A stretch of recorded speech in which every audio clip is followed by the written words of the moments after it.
আসসালামু আলাইকুম, কেমন আছেন সবাই? আশা করি সবাই ভালো আছেন। আমিও আপনাদের দোয়ায় ভালো আছি। আজকে আমি আপনাদেরকে দেখাবো র‍্যামেন নুডলস রেসিপি। এখানে আমি পেঁয়াজ, মরিচ কেটে নিয়েছি সয়া সস, সাথে নিয়েছি একটা ডিম আর 3 প্যাকেট র‍্যামেন নুডলস।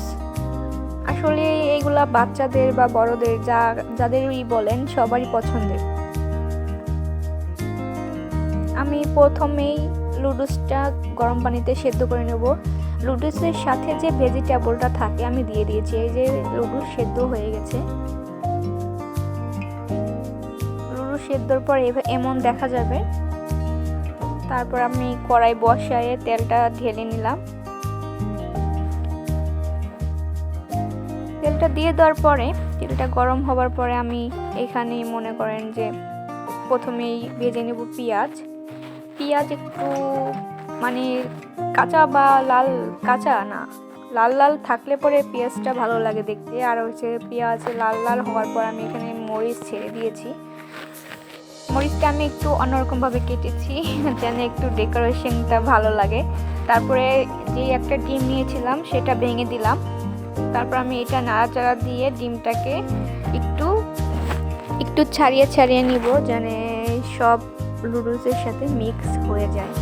আসলে কি এই নুডলস রান্না তো সবাই পারে, আমি আজকে এটা রান্না করলাম দেখে আপনাদের সামনে তুলে ধরলাম।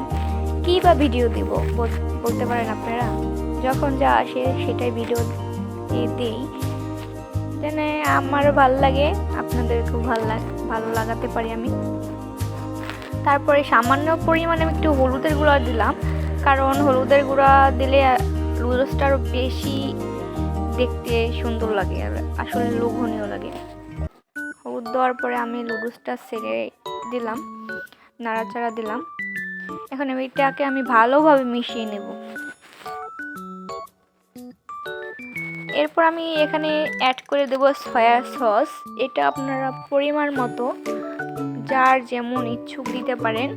আমি এখানে 2 টেবিল চামচ সয়া সস দিয়ে দিয়েছি। এরপরে দিয়ে দিলাম মশলাটা। আসলে র‍্যামেন নুডলসের আমি যেটা খুঁজতে চেয়েছিলাম সেটা আমি পাই নাই, যে র‍্যামেন নুডলসের সাথে সস থাকে। এই যে লোভনীয় র‍্যামেন নুডলস আমার রেডি। এখন শুধু পরিবেশন করাটাই বাকি আছে। আমার চ্যানেলটাকে সবাই সাবস্ক্রাইব করে দেবেন, লাইক কমেন্ট শেয়ার করবেন আর আমার সাথে সবসময় থাকবেন। আসসালামু আলাইকুম।